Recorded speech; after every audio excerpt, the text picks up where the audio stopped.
My name is Jeff, first of all. I'm 26. I just had my 26th birthday. I know I look pretty young. I look probably like I'm a teenager. Okay. Anyways, I've had a lot of life experiences, okay, that have brought me here today. So, first of all, I'm a social dynamics coach and personal development coach. And basically what that means is I help people to empower themselves to create the reality that they want to create. So I'm going to share some of the proven strategies that I'm going to share them with you guys. So today you can have some ideas about how to become the best version of yourself that you want to be, okay? And that's going to be through the mind, body, and spirit connection. So first I'm going to start off with the story. I think stories are really powerful. Usually they have some kind of archetype connection. There's usually a hero, there's usually a dragon or something like that, representing chaos, representing the unknown. And the hero always goes out, confronts the unknown, confronts his fear, and through that, well, there's a lot of religions and things like that where one story is that there was a god called Marduk. This is the ancient Mesopotamians. Okay, there was a god called Marduk, and he had eyes all over the front of his head, all over the back of his body, and they believed in many gods. But there's a big sea dragon god, called kind of like a giant dragon that lived in the water.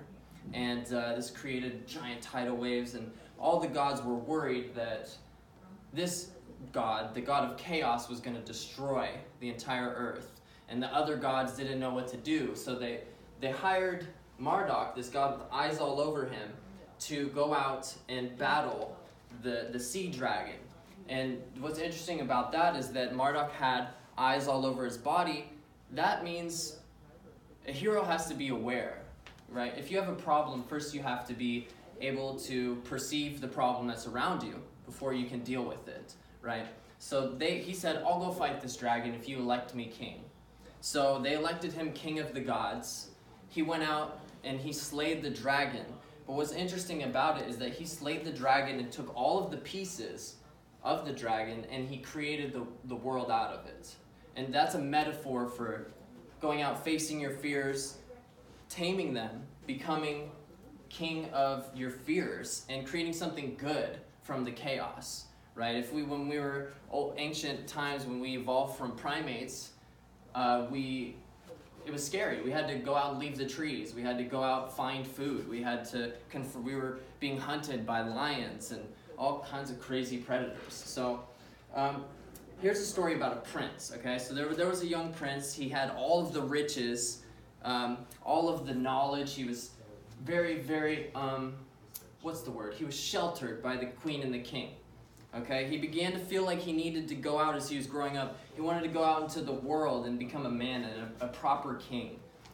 So villagers in the kingdom, they all they warned of a man-eating monster in the forest. And they sent him off with their best sword and arrows, even though the queen begged him not to go.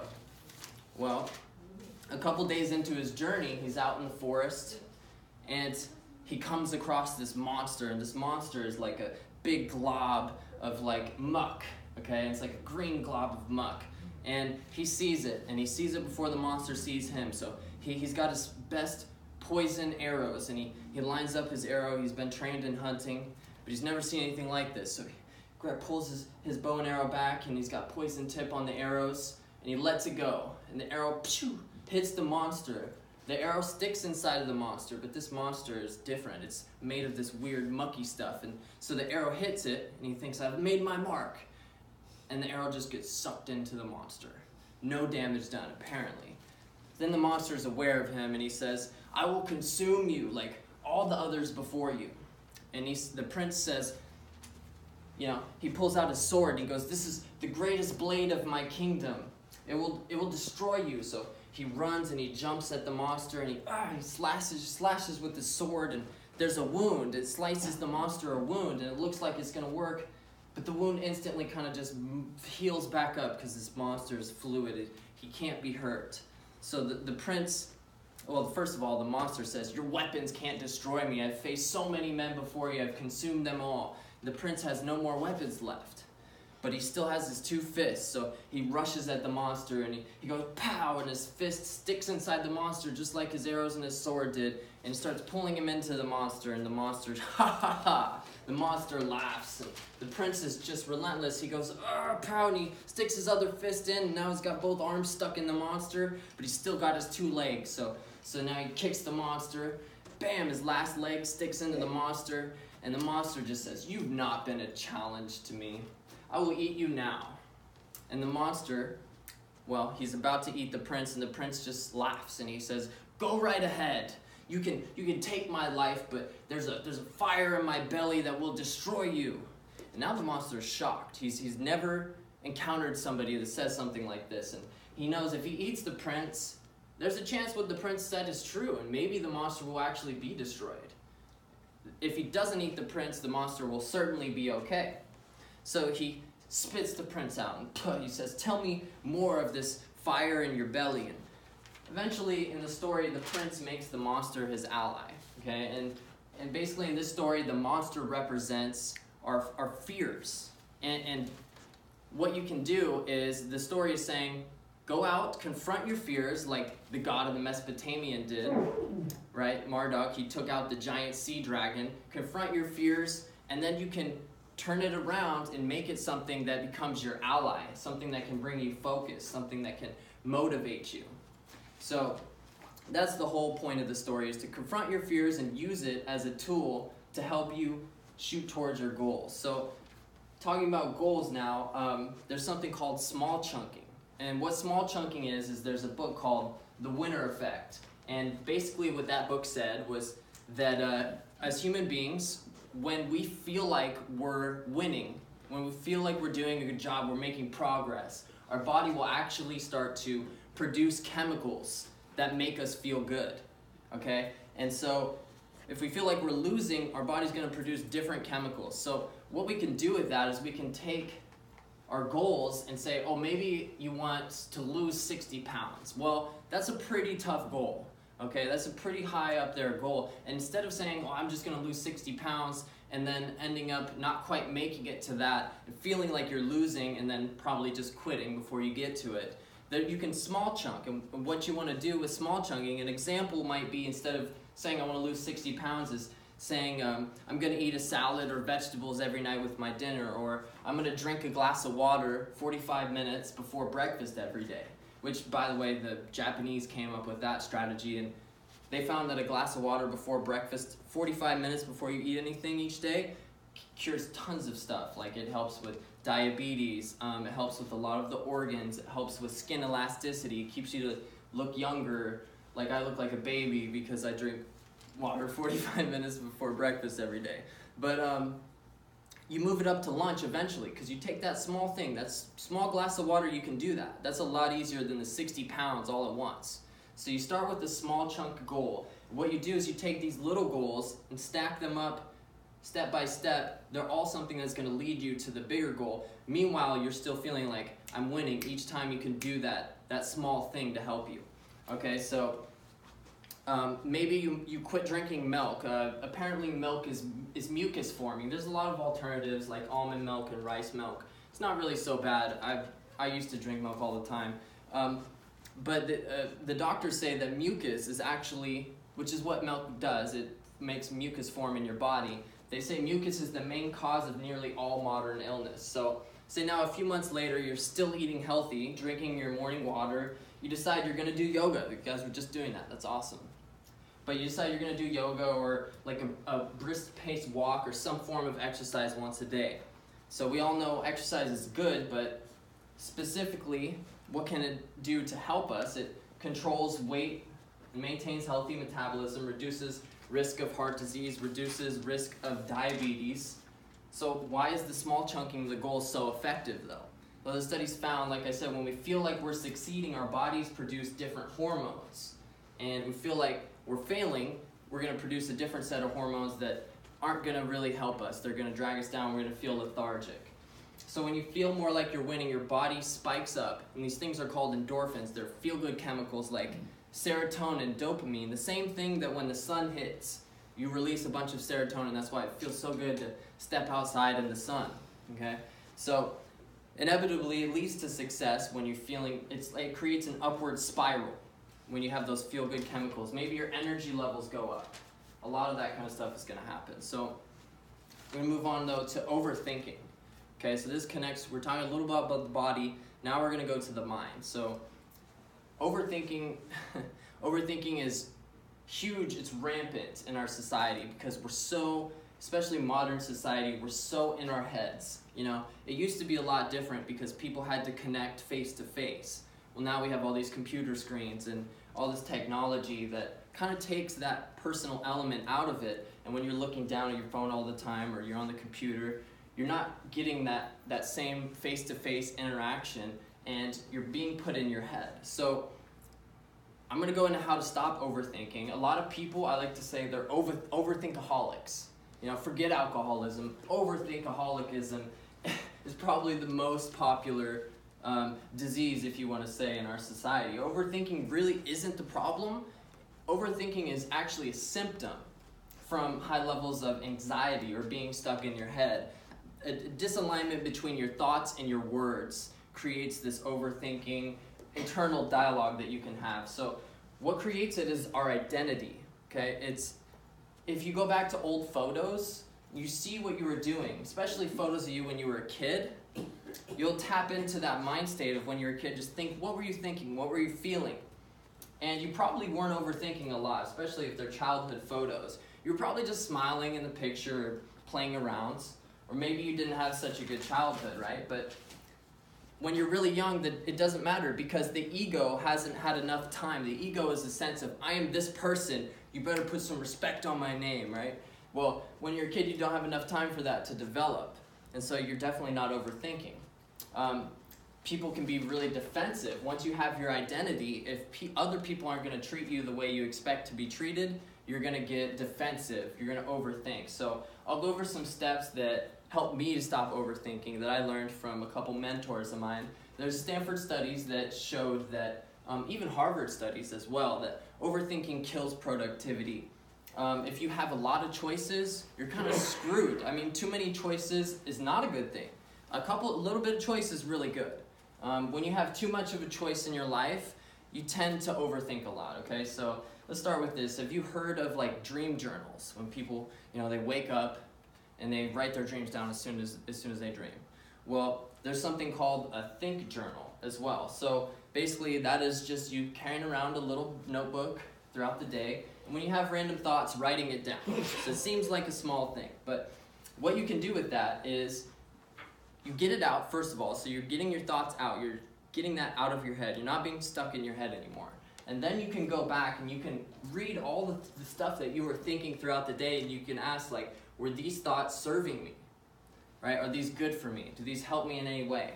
A lot of times what you'll notice, especially what I noticed about myself when I first started this, was my thoughts weren't serving me at all. They were actually pushing this idea of negativity, that I wasn't going to get the things I wanted, that life wasn't fair, okay? But those kind of thoughts don't serve you. And so it can create a downward spiral compared to where you feel like you're winning with that upward spiral.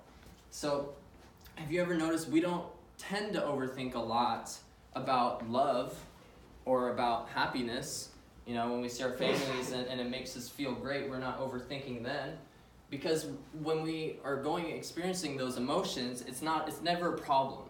Overthinking only becomes a problem when we're in resistance to our thoughts, when we were thinking something that we don't like, and so we try to push those thoughts away. Well, what you resist grows stronger. So those thoughts are just going to stay stronger. You've got an overthinking problem if you're in resistance to your thoughts. Well, that's why writing it down helps, because you're not quite resisting it as much. You're saying, okay, these thoughts exist, I'll acknowledge it, and then I'll get them out and then let them go. That's what yoga is really good for too, and meditation. We'll do a little relaxation exercise here in a little bit, but by having a think journal, I started seeing my thoughts, writing them down, and I realized I was thinking about things in repeat mode, literally in repeat mode. I had a lot of negative thinking in my early journey, because if you don't understand that your thoughts create your reality, it's easy to get in a complaining, scarcity kind of mind frame, okay? And then once you start doing that, and paying attention to thoughts that don't serve you, your reticular activation system, this is really interesting. It's your selective focus. It becomes in that negative spiral, it focuses on that. So really quick, we'll do a little exercise. So everybody find all of the black things in the room right now. Look for all the black things that you can find, okay? Found some black things? Okay, black things are good. Now close your eyes just for a second, close your eyes. Can you remember, anybody, you can yell it out if you remember, anything red in the room? Probably not. It's probably hard to find the red things because your reticular activation system was looking for the black things. The black things have value. So you guys can open your eyes now. It's just an interesting thing to kind of see, hey, what I'm focusing on really becomes the only thing that exists to me at that point in time. So when you're focused on those negative thoughts, they really become front and center. They're the only things that you see, and they really drag you down. Okay, so there's something called the honeymoon effect. You guys probably heard of that with couples. You know, they're happy all the time, right? At least at first, until they try a decade in marriage or something, right? But what happens when it's finished with relationships is overthinking starts. A lot of us have I call it perception deception problem. We don't realize whatever you focus on grows, and we don't realize that perception can alter our DNA, which is something they just found recently. Our physically alters our body based on how we perceive something. We could have two different people who perceive the exact same situation, right? One person could be rollerblading, they could be learning how to rollerblade and skate, or say there's two of them, they're friends, and one friend falls down, or they both fall down. Well, one guy could be really, really upset and pissed off and be like, man, I'm struggling to get this. This is the worst day of my life. I'm gonna have bruises and be sore tomorrow. The other person could be like, hey, I just fell down, but I'm getting better. I've gone around this rink a few times. That's the exact same situation, but their perception is different. And the guy who feels like he's doing better is going to get better because he's feeling like he's winning, like that winner effect I was talking about. So many of us, we don't realize our perception is responsible for our overthinking, and our perception directly contributes to our results, how we choose to look at things. Even more so, how we perceive our thoughts is really important. There's a great story of two Zen monks. Okay, they're not supposed to look at women, these monks.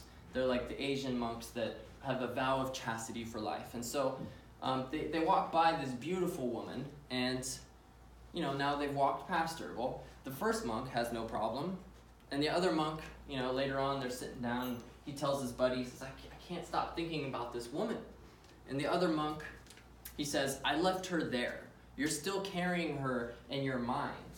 So basically, we carry thoughts all the time. Our perception, well, like the first monk, it was no problem for him to see the beautiful woman. And the second monk was in so much resistance, he couldn't help it. He was carrying that baggage with him.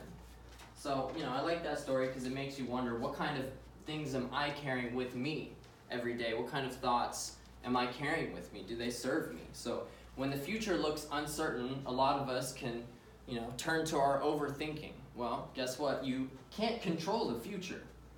Oh, but I can, Jeff, you might think. Well, you can try it. It's very, usually it's all in vain. It's a very difficult task. But if you've ever climbed a mountain or you've flown in a plane, you start to see how small we are as human beings. We look like little dots on this tiny planet, this rock that's shooting through space.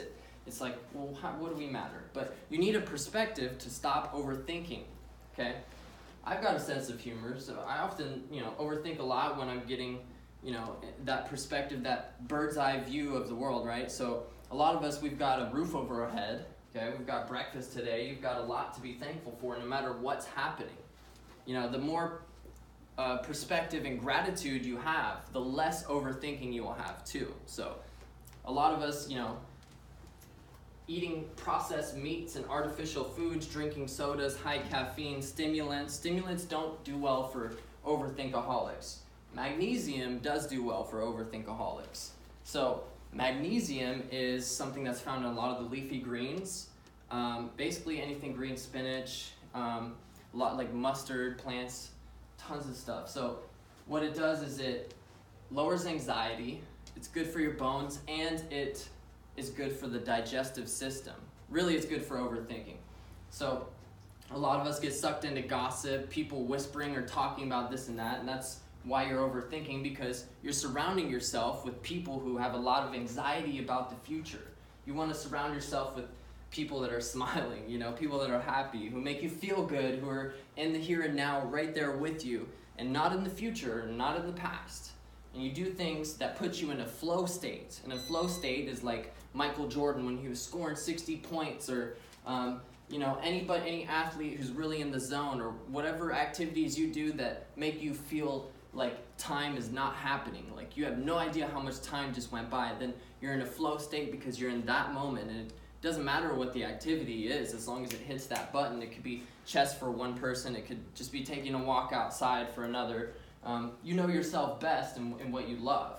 So do more of what you love, okay, and you'll stop being an overthinkaholic. Radical action and being in the present are the most important things. So we're going to do a really quick relaxation exercise. And you guys might have done something similar to this with meditation. And we're just going to get some relaxing music going. And I'm going to turn off the light for a second while we do this. Okay, so basically what we'll do here is I'll teach you guys a breathing technique. It's probably similar to the meditation. But what you want to do is, if you want, you can close your eyes. I found it helps me when I'm trying to relax. You don't have to, though. Anybody can meditate, eyes open or eyes closed, doesn't matter. The important part is your breathing. So what you want to do with your breathing is you want to take a deep breath in with your nose for 5 to 6 seconds. So you're going to pace it really slow. You're going to try to have your belly be the thing that's moving in and out instead of your chest. A lot of us learn to breathe through our chest, but you see babies, you remember babies breathe with their stomachs. You can see their little stomachs pumping in and out. So that's how we're meant to breathe. So let's try a deep breath for, let's say, 5 seconds, okay? I'll do it with you guys. Ready? Deep breath in through the nose. Hold it. 1, 2. Then you're going to breathe out through your mouth.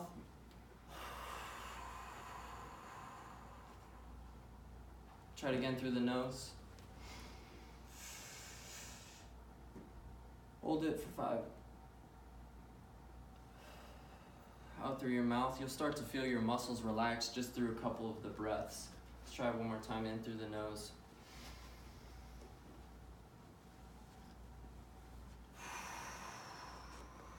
You feel your shoulders drop and your muscles relax. Good, let's do it one more time.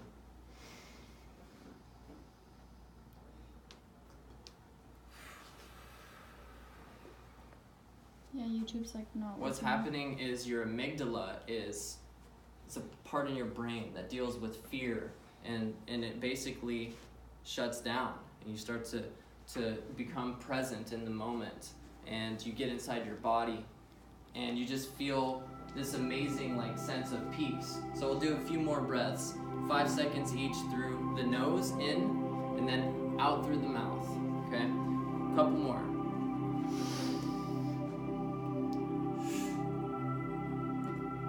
Out through the mouth.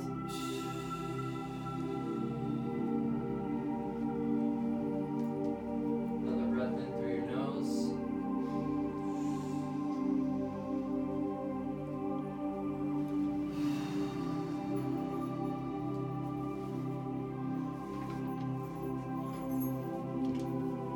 Alright, that should be good. Everybody gets the idea. You can feel the difference between when we started this. Your body probably feels more sunk into your chair. Even my voice is a lot calmer just from doing that with you guys. So the game we play is somewhere in between being stuck in the future, in the past, versus being in the present. So being in the present is always it's a good technique when you feel like you're being overwhelmed with any situation. If you're not happy about what's happening, you just step out of the room or whatever. If you're in an argument, even that breathing exercise is something you can use all the time to help you kind of recenter and realize, okay, I'm in the moment. I have a lot of things that I'm grateful for, and it's probably better for me to be in a good state so I could deal with whatever I'm dealing with than all ramped up with your cortisol and your stress hormones just going wild. So we'll go ahead and get the lights back on now, but I'm going to talk a little bit about genetics now in the body. So we've talked about the mind.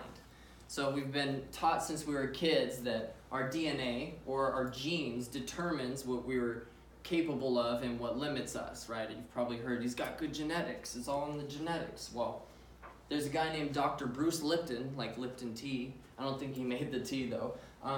He discovered that your beliefs and your environment can alter the way your genes choose to express themselves. So you could have two kids that have the exact same DNA, identical twins.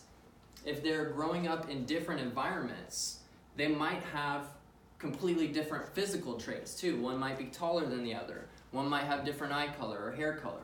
Even though they have the exact same genetics, one could age faster, or one could get a lot of diseases. There's very few genetics that determine diseases. I think there's about 3 or 4, I'll go through those in a minute. But there's no gene that causes cancer, not a single one. It's something that comes from the environment, or your mental state triggers it. And it starts in the mind, and the body creates a physical reality to match that internal state. And the genes, they're not enough. They're not the driving force of evolution. What is the driving force is consciousness, which is your awareness. Yeah? Question? I have a baby at home. You have a baby? So I need to be released so Okay. I can go. Okay. Do you have a button you can push? Thank you. I've been interested and I've been listening. Yes, thank you. Thank you very much. So, Dr. Lipton found that the environment the cells live in determine the genetic activity. So the old belief that we had was that genes turn on and off, and they determine everything. Well, with this understanding of genetics, we're basically victims, okay? Because we're victims of our circumstance. You don't have control over your genetics. You're just born with it. If you don't like that, you can't turn your genes on and off. As far as we know, that they turn on and off themselves. All of a sudden, you see your life isn't under your control with that kind of belief system. Luckily, we found that wasn't true. People are told their families have a history of cancer or heart disease, and since consciousness is involved here, it will grow because what you focus on grows. So if you think, oh, I'm probably going to have heart disease, then your body might actually create chemicals that create the heart disease. But what's creating it isn't the genetics, it's your beliefs and your thoughts around it.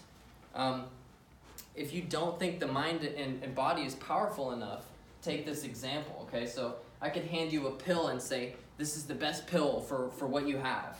You take it, and you end up getting better.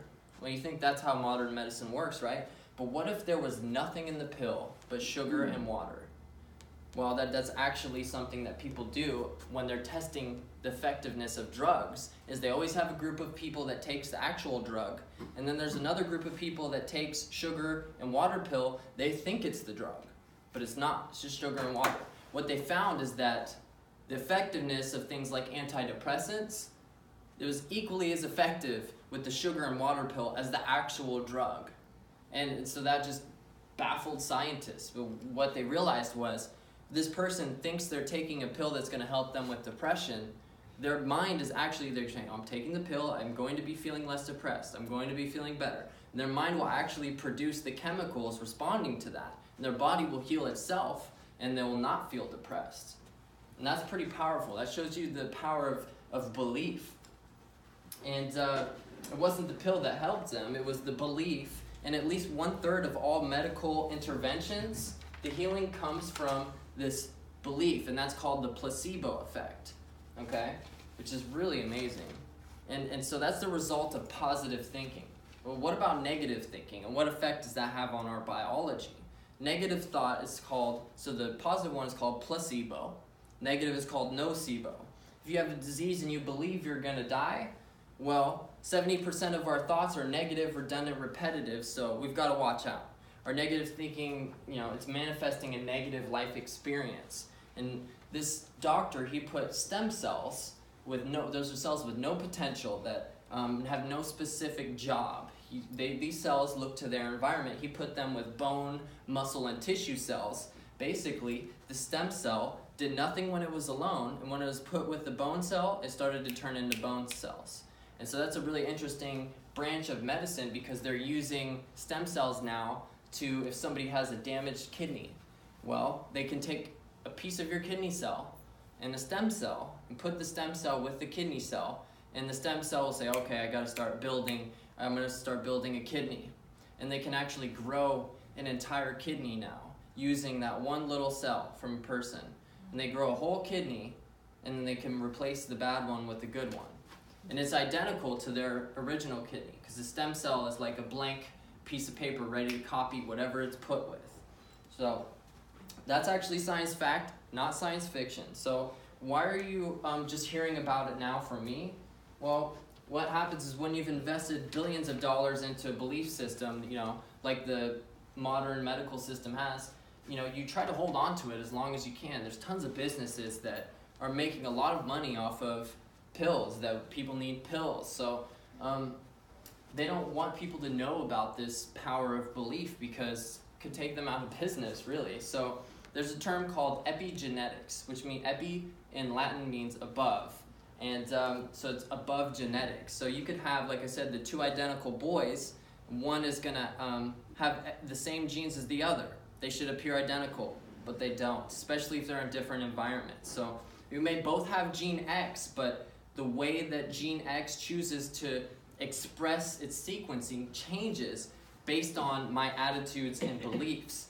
So if, say it's another me, there's two me's. If my other me has a more negative overall, outlook in general, or is worried more than me, might appear more aged, more wrinkled, or have other, physical diseases. So there are only about 7 diseases. Hey, how's it going? Jerry's walker. Oh, it's right up there. This one? This walker? Yeah. All right. Is that hers? You guys need this walker? Yeah. Here we go. Just get this out here. Thank you. No worries. So there's, like I was saying, there's only 7 diseases that are caused by genes. So that very few are caused by what you're born with. There's only hemophilia, cerebral palsy, Tay-Sachs syndrome. There's not a lot of diseases that come from what you're born with. All the other diseases are multiple genes based on your belief systems choose to activate. Okay, here, I'm going to shut this door for us so I'm not as distracted. But we're creating a cancer. Basically, cancer is something that doesn't happen unless you have this really, really negative environment or a negative belief system, or you're living with high cortisol levels, you're really stressed out, you're not doing the breathing exercises, you're not getting in a flow state doing things that make you feel like you have no idea how much time has passed, right? And so we're creating this, but there's this thing called spontaneous remission, where people with cancer completely heal instantly for no reason, and we don't know why.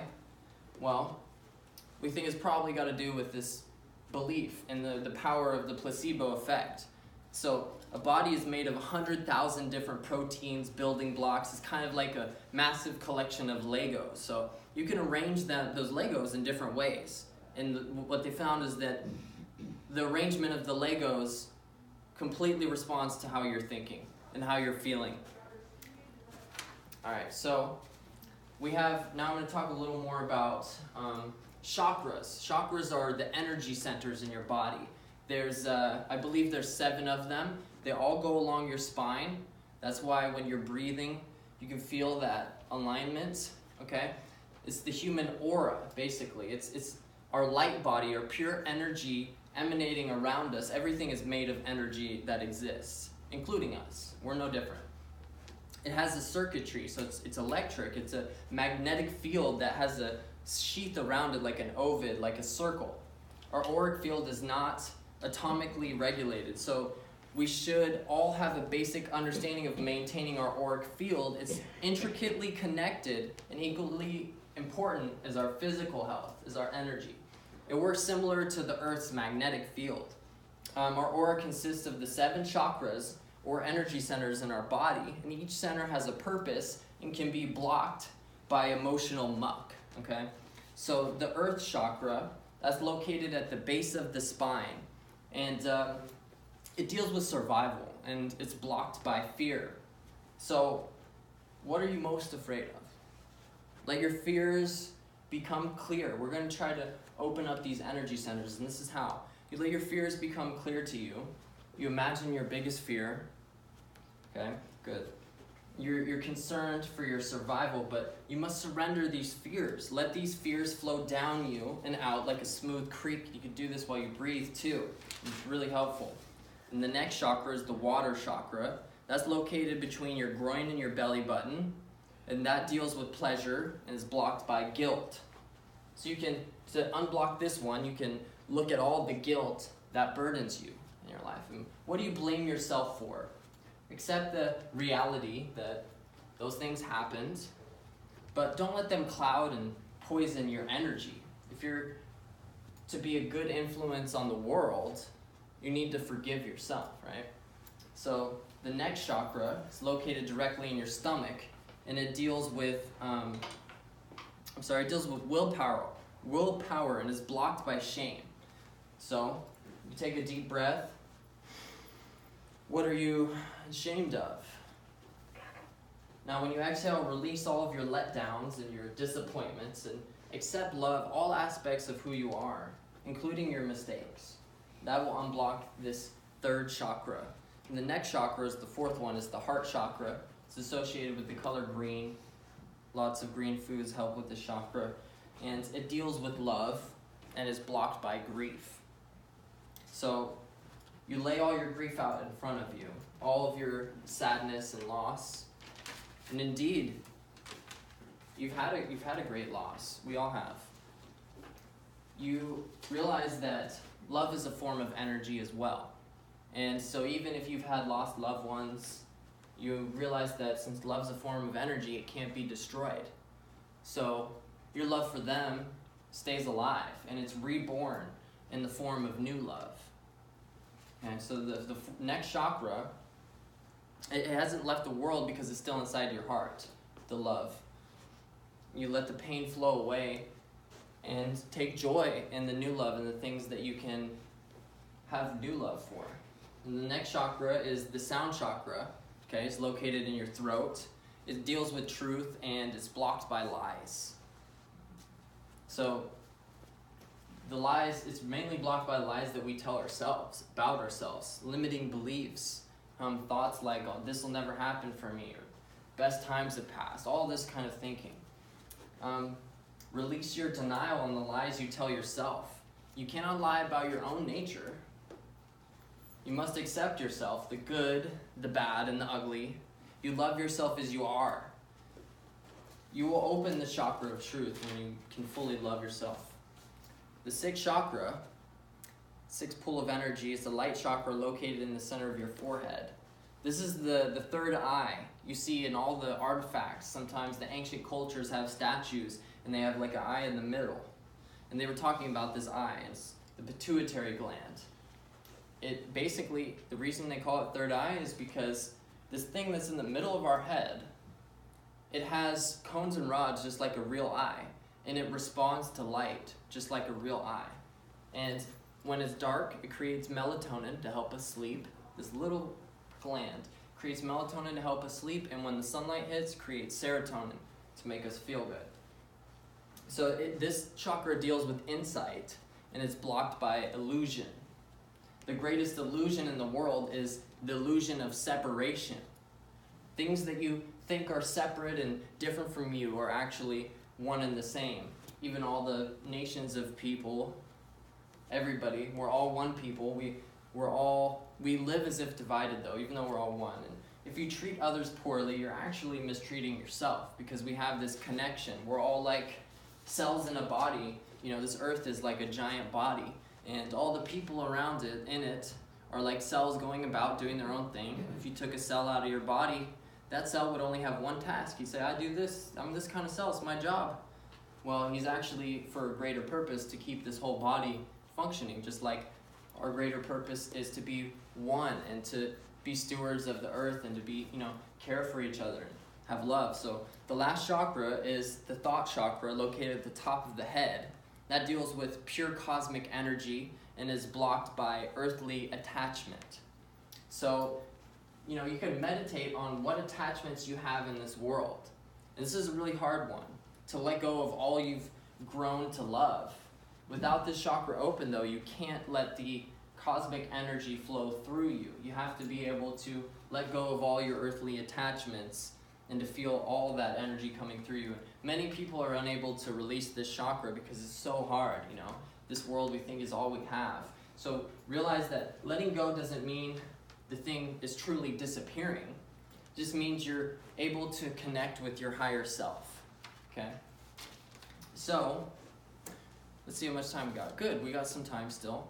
We're going to talk a little bit now about masculine versus feminine energy, and since we're all made of energy, and we're constantly dealing with people, it's good to kind of see the difference here between masculine and feminine energy. So masculine energy, have you guys ever seen the yin-yang symbol, that circle with the squiggly line in the middle? Looks kind of like this here. It's light and dark.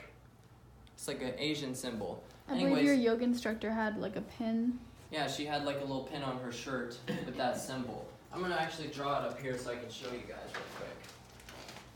So it's a circle. Looks like this. And then one side is completely colored in here.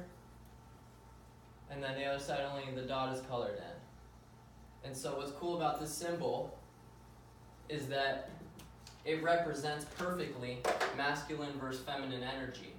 So you could say this side is the masculine, the light, but you notice there's still a dark part in it. So even though you're a man, maybe, you have the feminine energy in there still. And even though the woman is mainly feminine energy, the dark, she has a little bit of masculine too. And that's the same with our bodies. And our energy, we all have a combination of feminine and masculine. And each person has a little more or a little less depending on their life and kind of the roles they were forced into. Like, for example, if you're a single mom in the past and you had to work, go out and pay the bills and discipline the children, and you didn't have a husband, you might have had to have more masculine energy just to be on top of everything and make sure things are going, the way they need to go. Some of the traits of masculine energy is goal directive, it's assertive, it's linear, it's objective, it's logical, determined, it's rational, competitive, and analytical. Versus the feminine energy, which is energetic, intuitive, collaborative, let's work together, multitasking, emotional, passionate, creative, empathetic, receptive, and kind of just goes with the flow. So, a lot of misconceptions we have, men and women, about each other, that there's we could have like a line here.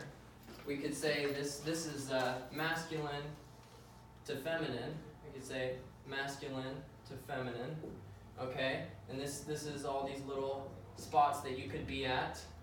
There's a middle area. Most of us, if you're female, you're going to be a little more on this side somewhere, depending on your life circumstances, the things you had to do throughout your life. Most of us are going to fall somewhere on the side. There's really no exact center. Everybody's going to have a little more masculine or a little more feminine energy in them. You could think of masculinity as an energy that is going outward.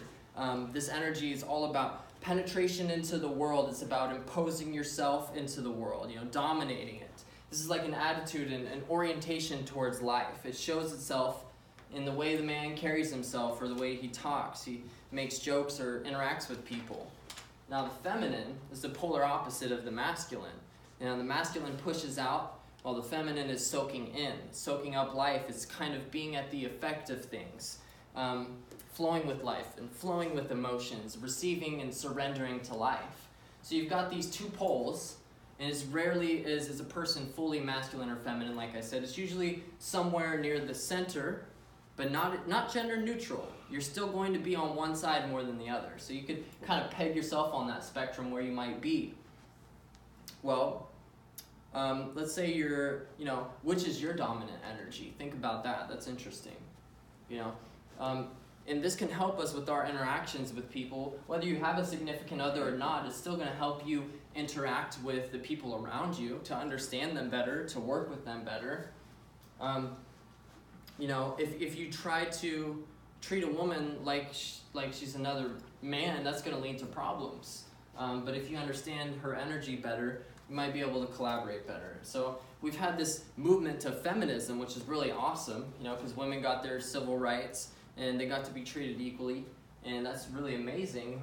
However, you know, lately we've had more trouble because in society we want exact equality, which, okay, equal rights is amazing, but we can't treat each other like we're all exactly the same. Our energies are different between men and women. And I think that's amazing. If everything was exactly the same, this symbol over here would look more like, instead of like this one, it would look more like this. And I think this one's a lot more beautiful, okay? Because it's not exactly the same. So even in your, you know, intimate relationships, casual interactions, everything now has been over-equalized, and it becomes this overreaction to over-equality because of this. There's this extreme sensitivity to being politically correct. In fact, even just talking about this issue creates a lot of blowback sometimes. Society just wants to say, let's just treat everyone exactly equally, like we're gender neutral, like we're exactly in the middle of that chart, but none of us really are. You know, I see a lot of people not noticing, you know, this asymmetry, like the squiggly line in the middle of our yin-yang sign over there. And, you know, imagine all the problems that could cause. So the goal is to be asymmetrical, but still balanced like that symbol. Sometimes there's two sides that don't have equal resources, even in a relationship. You need to be able to relate to each side. You can balance the two sides even though they're not symmetrical. Like that yin-yang symbol is still balanced, even though it's not a straight line down the middle. You know, if we had a straight line, it would be a lot less beautiful. We'd lose a lot of the beauty in the symbol and in the dynamics between men and women. And the fact is, like, the balance is even more beautiful when the sides are different and not the same. But they're still complementary of each other. And there's the science behind the male and female brain energy. And this is what I'm going to wrap it up with.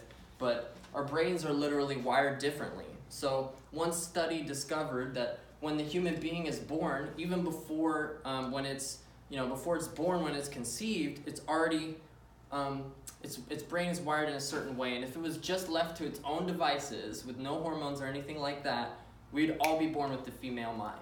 So that was really interesting. So what makes the male mind then? You know, obviously we don't all have female minds. What makes it is that when they're in gestation in the belly of the mother, there's a certain shot of hormone, testosterone. If you're going to be a boy, you get this jolt of testosterone in your body. You're still in vitro. And what that does is it severs this part of a brain called the corpus callosum, which is the bridge linking the left and the right hemisphere together. So that's how you end up getting the male mind. And the brain becomes more and more sectionalized for the man. And the body, you know, the baby grows up, and at puberty they get a second burst of testosterone.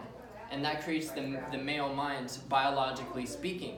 So the woman, the difference there is she gets an injection of estrogen, other female hormones. So that creates even more of a female mind. And what this tells you is that our brains aren't exactly, you know, the same. They're actually physically different. And the female brain is associated more with the right brain. That's more holistic. And basically, there's not that severing of the two hemispheres. So the left-right hemisphere in the females are more working together to solve problems than the males. The male brain is more about specialization. So if you have the left-right brain specializing for different purposes in the male. And the men's brain is wired for systematic thinking, for figuring out how stuff works. And this is important for females to understand. I mean, literally, the male mind is wired for logic.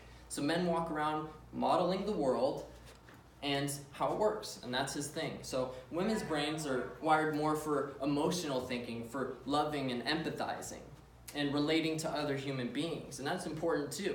And that's what emotional activity gets you, the better ability to relate and to interact with other human beings. And that's why it's more natural for women to be super social and to feel at ease in social settings. to where, you know, men sometimes they have to be kind of physically forced, thrown into the fire to go. Maybe, you know, the guy doesn't want to go out to the social gathering as readily as the woman does because his brain is actually wired differently. And her brain's more equipped for that.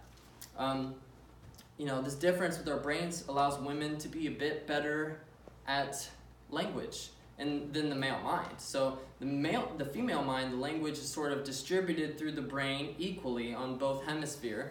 That's why women are a little bit stronger with language and verbal skills. And they've done studies putting men and women in a maze to see who can naturally navigate more easily through the maze. They found that men are able to navigate the maps in 3D spaces better. And the reason for that is, again, creating a model, navigating. You could link this all the way back to when we were cavemen and cavewomen. When you think about it, the cavemen, their job was to go out and hunt, you know, create a map of the territory, while the women's job was to gather and to raise the young. That's why their brains are more specialized for person-to-person interaction. So there can be failures of the male body to get a shot of that testosterone when he's a baby that I was talking about. So you can actually be a man with a more feminine mind, actually, if you don't get that testosterone jolt when you're in vitro. So you can actually have a man who has a female mind and a woman who has a male mind.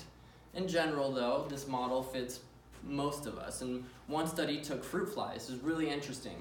They isolated different genes and they spliced some of those genes together. They discovered you could take a male fruit fly on the outside and you could actually give him a female brain if you inject him with the right hormones.